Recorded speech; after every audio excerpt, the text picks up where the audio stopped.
मालिक को प्रणाम। सभी अभ्यासी भाई बहनों को नमस्कार। चारी जी कहते हैं, दर्द में थोड़ा सा रोना चिल्लाना भी आपके वातावरण को खराब कर सकता है। आपको कम से कम इतना संवेदनशील अवश्य होना चाहिए कि आप ठीक तरह से ध्यान करके बाद में उस वातावरण को बदल सकें। लेकिन वे कहते हैं, ठीक है, मैं ध्यान कर रहा था और इससे मुझे केवल बीमारी मिली। मेरे पास प्रतिदिन ईमेल आते रहते हैं। चारी जी, जब से मैंने ध्यान करना शुरू किया है, पहले तो मेरे पति की नौकरी छूट गई, मेरी बहन को कैंसर हो गया, हमारे पास मकान का किराया देने के लिए भी पैसा नहीं है। कृपया बताइए, क्या ये ध्यान करने का प्रभाव है? मैंने कहा, असल में आपका इस तरह से प्रश्न करना आपके विश्वास की कमी को प्रकट करता है। वजन घटाने के लिए हम तमाम चीज़ें करते हैं। आप जिम जाते हैं, हर तरह की यातना सहकर कम खाते हैं, भूखे रहते हैं, लगभग भुखमरी की हद तक। लेकिन यहाँ नई शुरुआत के लिए यदि पिछले संस्कारों का ढेर कम कर दिया जाता है तो आप डर जाते हैं। जैसे ही दरवाज़ा बंद होता है, बच्चा रोना शुरू कर देता है। माँ, मुझे अकेला छोड़कर मत जाओ। माँ कहती है, बेटे, मैं तुम्हारे लिए दूध लेने जा रही हूँ। बाबूजी का कहना था, जब भी कोई दरवाज़ा बंद होता है, प्रकृति आपके लिए अन्य दरवाज़ा खोल देती है। कोई भी दरवाज़ा स्थायी रूप से बंद नहीं रहता। एक दरवाज़ा बंद होता है तो दूसरा दरवाज़ा खुल जाता है। लेकिन तुम बंद दरवाजे पर ही नज़र टिकाए रहते हो और अपने भाग्य पर विलाप करते हो, रोते हो। फिर दोष किसे दिया जाए? ईसा मसीह ने कहा है, अल्प विश्वास वाले तुम। अब यह विश्वास अपने आप में बहुत बड़ा विषय है, जिसे हमें बाद में अलग से लेना पड़ेगा। लेकिन सहज मार्ग के प्रति इस तरह का रवैया रखना, जबकि हमारी ज़िंदगी में तमाम कारण हैं जो हमारे अस्तित्व पर असर डाल सकते हैं, तब क्यों अनायास ही लोग सबसे पहले सहज मार्ग को दोष देते हैं?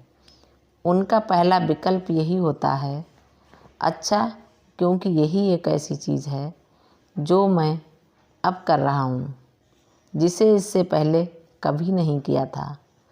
क्या आपकी पहले कभी नौकरी नहीं छूटी? हाँ चारी जी, ये मेरी 7वीं नौकरी है। तब आपकी अन्य 6 नौकरियां कैसे चली गईं?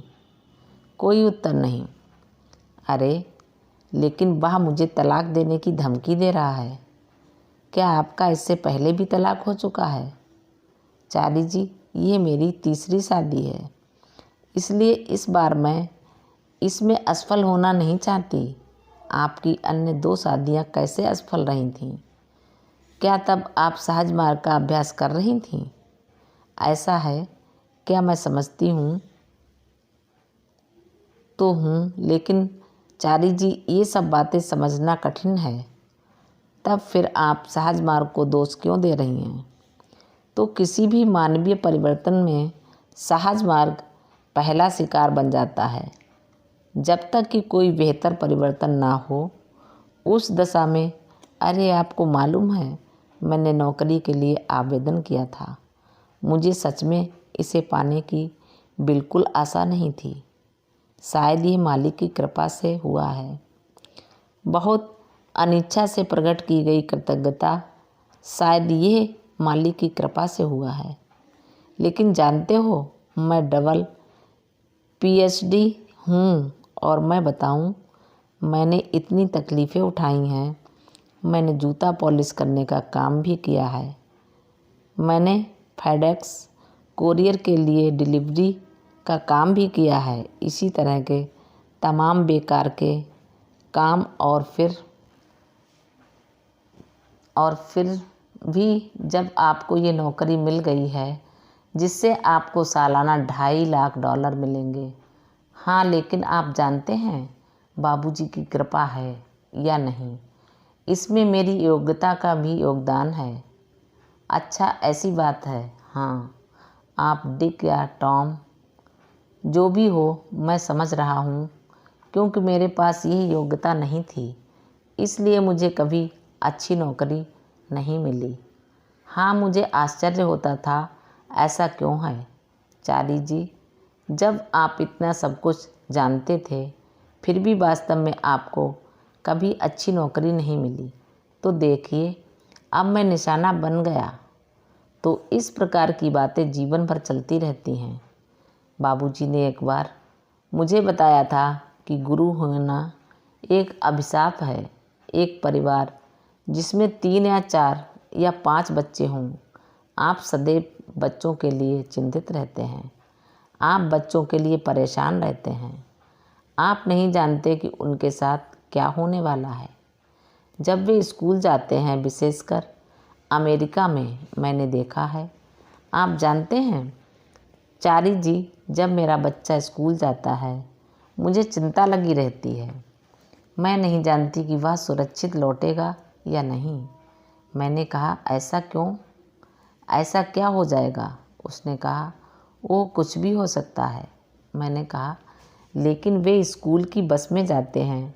स्कूल सुरक्षित है और आपकी स्कूल बस तो पवित्र गाय जैसी है। कोई भी उनके आगे नहीं निकल सकता। कोई भी उन्हें रोक नहीं सकता। और यदि स्कूल बस को कुछ हो जाए तो आपको जेल जाना होगा, चाहे गलती बस वाले की ही क्यों न हो।